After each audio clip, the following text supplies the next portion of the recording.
Le quería, en primer lugar, recordar a los colegas que dicen que nosotros tenemos una carga tributaria demasiado baja en comparación con la OECD, que la OECD considera dentro de su carga tributaria también los aportes a la seguridad social. ¿Ok? Es decir, lo que en Chile pasa al sector privado y por lo tanto no se considera entregado al Estado. Nosotros tenemos una carga tributaria para las empresas más alta que la OECD. Eso para dejarlo, para aclararles un poquitito cómo se calcula el tema. Segundo lugar, señor presidente, y respecto al artículo 35, donde se pretende suspender el aporte del Estado al Fondo de Reserva Estratégico de las Fuerzas Armadas. El gobierno dice comprometerse a devolver esos fondos que este año no se van a invertir el próximo año. Es decir, este año no tienen 400 millones de dólares, pero el próximo año van a tener 800 para reponer esa plata. Me van a disculpar, pero no les creo. Y no les creo porque todo este presupuesto, así como está planteado, no calza. Me parece que está creado sobre supuestos no solamente equivocados, sino que falsificados. No vamos a tener un crecimiento de 2,5%, y eso está más que claro.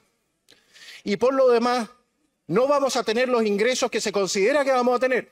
Y es por eso que el ministro Marcel había tirado un límite de deuda tan alto, porque sabe que la economía no se va a recuperar como él lo ha prometido. No hay un solo especialista internacional que diga que Chile va a crecer al 2,5 este año. Ni uno, solamente el Ministerio de Hacienda. ¿Qué comen que adivinan? Bueno, hasta hace pocas semanas atrás teníamos el problema con la Presidencia de la República que mantenía que sus funcionarios honorarios, en este caso asesores del segundo piso, no tenían que venir a esta Cámara a responder por sus actuaciones, en razón de que no serían funcionarios públicos. La pregunta que yo me hago en este momento es si efectivamente ha habido un cambio de opinión también de parte del ministro Cordero en esta materia. Y si los fondos que vamos a aprobar aquí para la Presidencia de la República van a ser destinados a funcionarios públicos o a privados que sean simplemente amigos del presidente. Eso, señor presidente, me parece a mí que es importante saberlo y es importante que nosotros lo consideremos a la hora de votar este presupuesto. Porque ya basta que aquí se saquen siempre solamente las pasas del Kuchen, señor presidente. Que aquí haya gente que diga que no es responsable por sus actos mientras recibe dineros públicos, sean estos fundaciones o asesores. En primer lugar, recordar que la inmensa mayoría de los delitos se comete con armas ilegales, no legales. Y continuando con el siguiente punto, ¿dónde está el dinero para nuevos funcionarios de Carabineros? ¿El reclutamiento de más funcionarios de Carabineros? ¿Cuántos se van de baja, señor ministro, y cuántos están siendo reclutados, cuándo están siendo contratados? ¿Dónde está el presupuesto para una expansión decisiva para las cárceles? Funcionario de Gendarmería, yo sé que estamos en otra partida, pero va en seguridad. Señora Presidenta, por su intermedio, señor Ministro, ¿dónde está la plata para aquellos que en las calles puedan defender a la ciudadanía? ¿Dónde está el incremento presupuestario para personal de Carabineros, para mejorar sus condiciones laborales y hacer que esa profesión sea atractiva? ¿Dónde está ese dinero? ¿A dónde van a llegar los dineros del Estado? Porque no están llegando ni insumos médicos, no están llegando a los hospitales, no están llegando a la calle, no están llegando a ninguna parte. Pero parece que están llegando sí a la administración y ahí desaparecen. 26.000 nuevos funcionarios quieren para el gobierno, señor ministro. ¿Cuántos nuevos carabineros? Necesitaríamos por lo menos 5.000 más este año. Por lo menos 5.000 más este año, 5.000 más el próximo año. ¿Dónde está la plata? Parece que no ha muerto suficiente gente, señor ministro, por su intermedio, señora presidenta, para que ustedes pongan la plata donde tiene que estar. Cuando uno habla de ministerios donde quizás no se esté gastando efectivamente el dinero, uno piensa, entre otros, en el Ministerio de Economía, señora presidenta, disculpe. Un ministerio que ha sido perfectamente inútil a la hora de impedir que, por ejemplo, una inversión de Sinovac abandonase nuestro país. Ahora hay conversaciones de nuevo, pero vamos a ver en qué termina todo eso. Un ministerio que es incapaz de acelerar las inversiones en desaladoras. Hay 17.000 millones de dólares en proyectos en esa materia que están paralizados. Es un ministerio que en materia de acelerar inversiones, por ejemplo, en la minería también brilla por su ausencia, cuando no es solamente molesto. Un ministerio que es conducido, por lo demás, por un ministro que lo vemos tarde, mal y nunca, y de repente cuando hace declaraciones que son casi pa'l meme. Entonces, uno se pregunta, bueno, ¿cuál es el aporte que está haciendo el Ministerio de Economía a la economía nacional? Uno echa de menos un ministro como Minami. ¿En serio? Porque en comparación era un genio económico. Porque en comparación efectivamente movía la economía y la movía en dirección al crecimiento. Algo que este ministerio no hace. Y si este ministerio no está dedicado al crecimiento económico, yo me pregunto, ¿para qué pagamos los PMG del Ministerio de Economía? Si el Ministerio de Economía no facilita la inversión, entonces, ¿para qué les pagamos? ¿Para qué sirven? Creo que el presupuesto probablemente no alcance para el Ministerio de Hacienda, señora Presidenta. Creo que les faltan lucas para contratar a economistas, le faltan lucas para contratar a gente que efectivamente sea, por ejemplo, capaz de calcular el crecimiento del país para el próximo año. Porque evidentemente las cifras que nos dio en su momento el ministro de Hacienda, por su intermedio, señor presidente, no calzan ni con las cifras de la OECD, ni del Fondo Monetario Internacional, nadie. Y eso significa que, evidentemente, creo yo, el Ministerio de Hacienda en Chile tiene un problema técnico, tiene un problema de técnicos. Ese es un punto no menor, señor presidente. Y si el señor ministro de Hacienda necesita entonces más recursos para contratar gente con mayores capacidades, nos lo podría decir. También a la Dirección de Presupuestos, por lo demás. Porque nosotros hemos visto aquí, o estamos confrontados aquí con un presupuesto que no calza en sus ingresos, que no calza tampoco en su gasto. Un presupuesto que lo que está haciendo es endeudarnos cada vez más y dejarnos cada vez más con las manos amarradas para el futuro, amarrando las manos también de nuestros hijos y nietos, que van a tener que vivir con el endeudamiento. Así que yo creo que quizás esta partida está un poco corta. Quizás tengamos que contratar a mejor personal para que haga mejor la pega. Gracias, señor presidente. A ver, la crisis política que se está viendo en este país no es razón de la Constitución, es razón de la gente que no la quiere cumplir, es razón de la gente que se pasa literalmente el texto de la Constitución vigente por buena parte.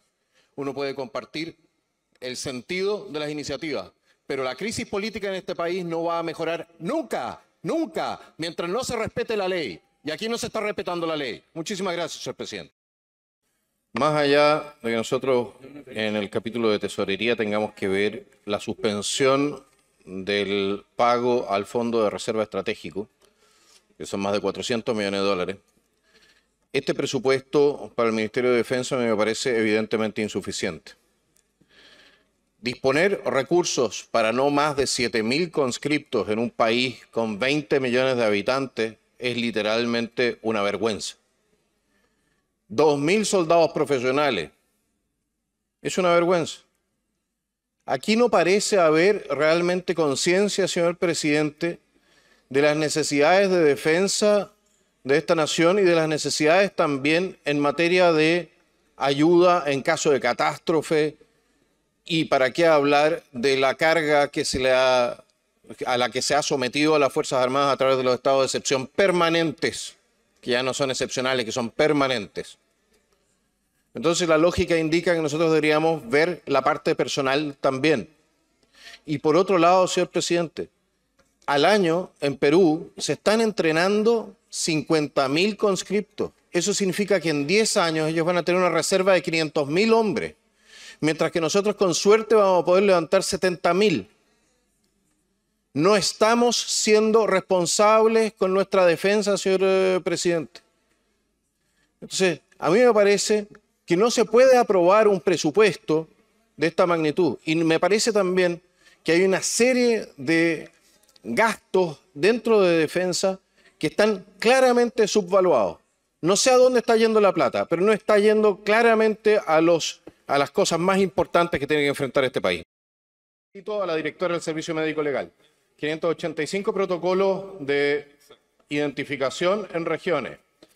86 cajas en la Universidad de Chile que corresponderían a restos de detenidos desaparecidos.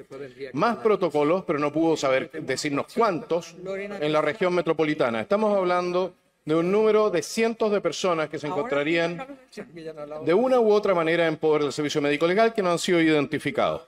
Yo le hago una pregunta, señora Presidenta, por su intermedio. ¿Qué sentido tiene buscar si uno no sabe qué es lo que ya tiene? ¿Qué sentido tiene eso? Bueno, tiene el sentido de pagar activistas políticos. ¿Cuánta gente encontró el programa de búsqueda el año pasado? ¿Cuántos detenidos desaparecidos encontró? ¿Y cuántos van a encontrar en el futuro? Si ni siquiera saben dónde buscar o a quién buscar. Por razones lógicas. Entonces, señora Presidenta, nosotros no creemos que los recursos estén bien invertidos en un programa de búsqueda mientras no se haga la identificación de las personas que se encuentran en poder del Estado. Y a mí me sorprende que durante 20 años este Estado se haya hecho olímpicamente leso en esta materia y siga haciéndolo también en esta legislatura. Por lo demás, señora Presidenta, no veo cómo respaldar un presupuesto de justicia que no se hace cargo de la evolución de la criminalidad. Necesitamos cárceles no para la cantidad de reclusos que tenemos ahora, sino que para la cantidad de reclusos que vamos a tener en 5 años más. Porque si queremos corregir el problema de inseguridad, tenemos que meter a esa gente presa. Y eso significa que necesitamos por lo menos el doble de capacidad carcelaria para devolverle la seguridad a los chilenos. El diputado Johannes Kaiser defiende la postura de la mesa. Muchas gracias, señora Presidenta. Mire, no estamos en un sistema parlamentario. Si queremos cambiar el sistema, entonces que se hagan las reformas en dirección a un sistema parlamentario y entonces el Parlamento podrá determinar cómo el Ejecutivo gasta los recursos. Pero mientras eso no sea así, tengamos la Constitución que tenemos y la próxima Constitución probablemente sea presidencial también, creo que el Congreso debe remitirse a lo que son sus labores. El estar permanentemente violando la norma, damas y caballeros, da un pésimo ejemplo al país. Muchísimas gracias, señor presidente. Gracias, diputado. En votación. La inadmisibilidad.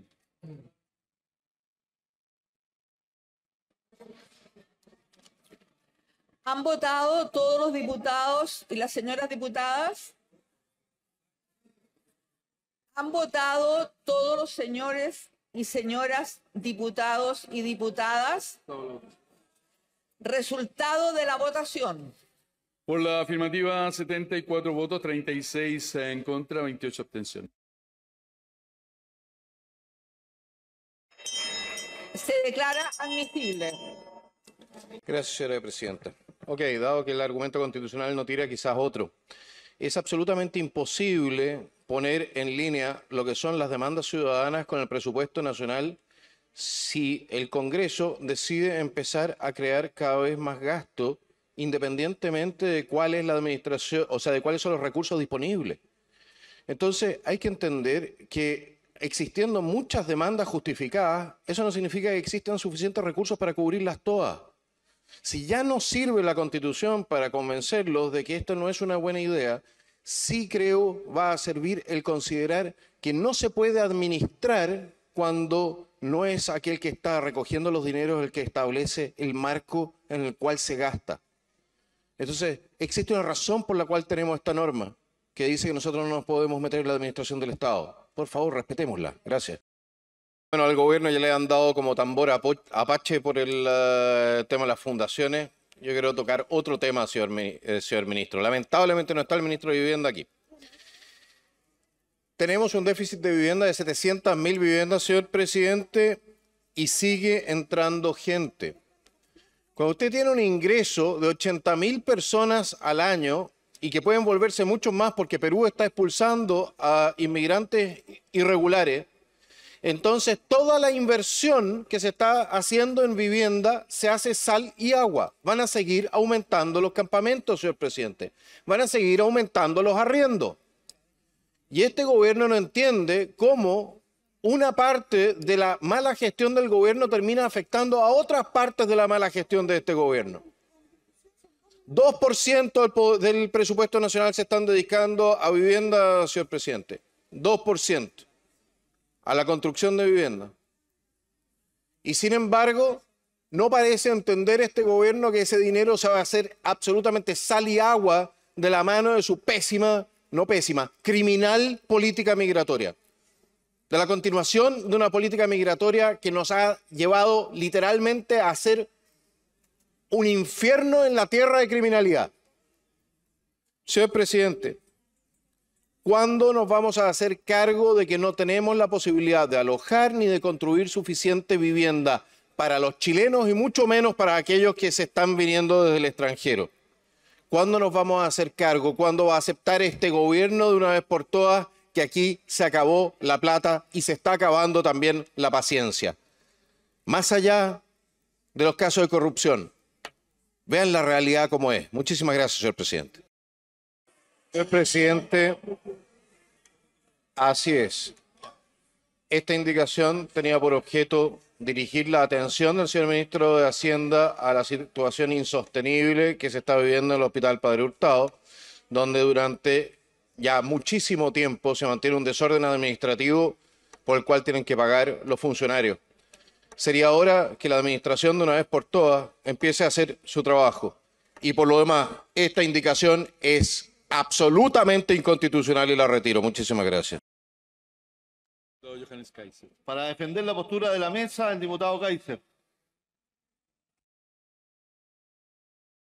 Bien, muchas gracias, señor presidente. A ver, cuando uno quiere administrar el Estado en una república presidencial, lo que tiene que hacer es llegar a la presidencia, y eso lo deciden las elecciones. Si nosotros pretendemos desde el Congreso tomar la tarea del Ejecutivo, bien, pero hagamos las reformas constitucionales que corresponden. Yo entiendo y respaldo muchas de las iniciativas que se están proponiendo aquí, que de hecho debieran venir del Ejecutivo. El Ejecutivo debería hacer la pega que se refleja en estas indicaciones. No es el caso. Y es por eso que es un mal gobierno. Pero un mal gobierno no significa que uno pueda pasar por encima de la Constitución, damas y caballeros. Muchísimas gracias, señor presidente. Gracias, diputado. En votación la admisibilidad.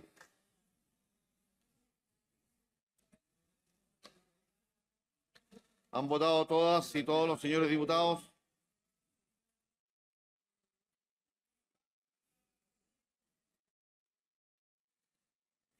Resultado de la votación.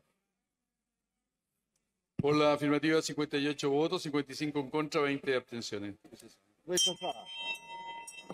Para defender la postura de la mesa, el diputado Johannes Kaiser. Muchas gracias, señor presidente. Ahora, sabemos que el Ministerio de Salud está haciendo una pésima gestión. Lo tenemos absolutamente claro. Sabemos que las listas de espera aumentan. Lo sabemos.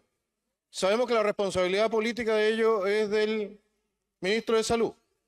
Pero en vez de perseguir las responsabilidades políticas, aquí lo que se hace es tratar de violentar la norma fundamental de la República. ¿Van a hacer lo mismo con la próxima Constitución?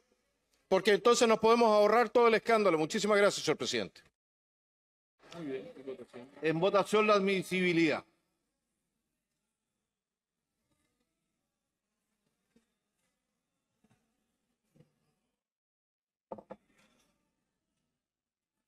¿Han votado todas y todos los señores diputados?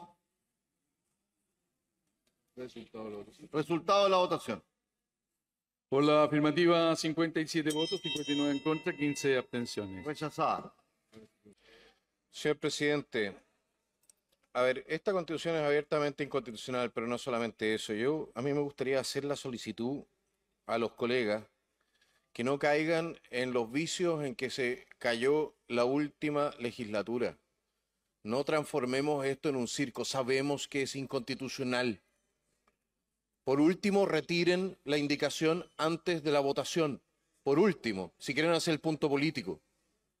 Pero, damas y caballeros, aquí nosotros tenemos una responsabilidad también respecto al país. Muchísimas gracias. No vendamos humo. Bueno, este es otro de los ministerios que fueron creados de la mano de la ampliación del Estado, cuando en su momento estaba unificado educación, cultura, ciencia. Me parece a mí que había un gasto menor en administración y un muchísimo mejor resultado en cuanto a lo que era la gestión.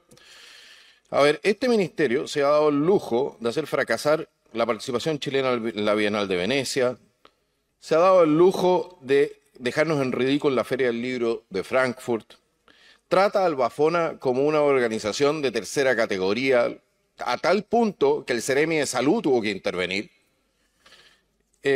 Y para más remate, se dedica fundamentalmente, uno tiene la impresión, a hacer traspasos de corte político a fundaciones de corte político que cuando hacen alguna obra cultural normalmente hacen una obra de deconstrucción cultural. No es mucha la belleza, señor presidente, que el Ministerio de las Culturas reparte en Chile. No es mucha la mejora cultural que genera ese ministerio, pero sí mejora los sueldos de personas que están entonces en esta administración, y la verdad es que no vemos los efectos positivos de su gestión. No los vemos. Este es otro ministerio, señor presidente, que eliminado, sin eliminar necesariamente ni los museos, ni mucho menos, eliminado podría permitirle al ministro disponer de más recursos para seguridad, para vivienda, para salud y para tantos otros campos que son realmente prioritarios y no necesariamente solamente el gasto político. Gracias, señor presidente. Cuando se inició el proceso de descentralización y se habló de entregarle a los gobernadores o de generar la institucionalidad de los gobernadores, hubo voces críticas. Muchos dijeron que esto no iba a funcionar y de hecho no ha funcionado. Si nosotros vemos los porcentajes de ejecución a noviembre, diciembre del 2022, la verdad es que la situación es catastrófica. Algo mejor en la región metropolitana, donde tenía un porcentaje de ejecución de 81% y sin embargo el 19% se ejecutó el último mes. Pero en los lagos, 75% del presupuesto fue ejecutado en diciembre. 75% en los lagos, el 68% en O'Higgins, el 63% en Antofagasta, todo en el último mes. ¿Saben qué más? El tema con los gobernadores electos no ha funcionado. No es que el gobierno central funcione mucho mejor, pero evidentemente que las gobernaciones no funcionan y de hecho lo que están haciendo es empeorar la diferencia entre la región metropolitana y las regiones. Puesto que en la región metropolitana tenemos una gestión algo mejor, hay más control. Antes de este proceso descentralizador había más inversión en las regiones. Estoy hablando de inversión efectiva que lo que tenemos en este momento. Reconozcamos, señor presidente, que nos equivocamos en el camino de generar esta institucionalidad paralela que no tiene suficiente capacidad de gestión ni cuadros técnicos para implementar lo que requieren las regiones para salir adelante y avanzar hacia un Chile más desarrollado. Muchísimas gracias, señor presidente. A ver, yo tengo problemas para financiar un ministerio cuyos PMG se reducen a hacer reuniones y reducir el gasto de energía en las oficinas. Un ministerio que la verdad es que ninguno de los objetivos para los cuales fue creado los cumple, aparte, naturalmente, de tener cada vez más operadores políticos. ¿Dónde está la reducción de la violencia contra la mujer? Que supuestamente es uno de los objetivos de este ministerio, señor presidente. No hay. ¿Reducción de brechas salariales? No hay. Este ministerio, en la práctica, es plata botada a la basura y creo que ese mismo dinero en el Servicio Nacional de la Mujer estaría mucho mejor invertido que en una serie de burócratas que lo único que hacen es pasarse papeles los unos a los otros. Ese es, al final, el sentido de muchos de los ministerios a los cuales estamos llenando con cientos de millones de dólares en gasto que podrían ser destinados ahí donde efectivamente se requieren para ayudar a las mujeres, en seguridad, en vivienda, en salud, y no para amigotes que se dedican única y exclusivamente a hacer política y a servirse a sí mismos. Muchas gracias, señor presidente. Muchas gracias, señor presidente. Yo vengo a intervenir respecto al articulado por el artículo 35 de la norma, que lo que hace es suspender la transferencia de recursos a la ley que reemplazó a la ley reservada al cobre. Lo que se está haciendo aquí es fumarse los últimos depósitos, la última reserva que existe en esa ley. Y eso en razón probablemente de una falta de comprensión de cómo funciona el sistema de adquisiciones de las Fuerzas Armadas.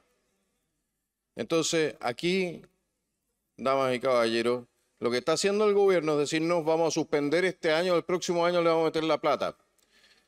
Pero la verdad es que si no tienen ahora 400 millones de dólares, no van a tener 800 millones el próximo año. Y como el sistema o esta norma para más remate es bianual, entonces vamos a terminar pateando una obligación cada vez más grande hacia el futuro, poniendo en riesgo la mantención de las capacidades militares de nuestro país, justo ahora que estamos exigiendo de manera permanente y cada vez más intensiva a nuestros soldados, marinos y aviadores. Entonces, yo quiero solicitarle a esta sala que considere que este fondo, así como el Fondo de Reserva Estratégica, tienen que tener un margen de maniobra financiero. La suspensión de esta ley no es una manera de llenar el bolsillo del Estado, no importa cuán escuálido este sea. Son inversiones de mediano y largo plazo. Y nosotros nos hemos puesto de acuerdo, creo, en que más allá de cuál gobierno estuviese a cargo, se iban a garantizar estos recursos para impedir que esto se transforme en una pelota política. Llamo a los presentes a votar en contra del artículo 35.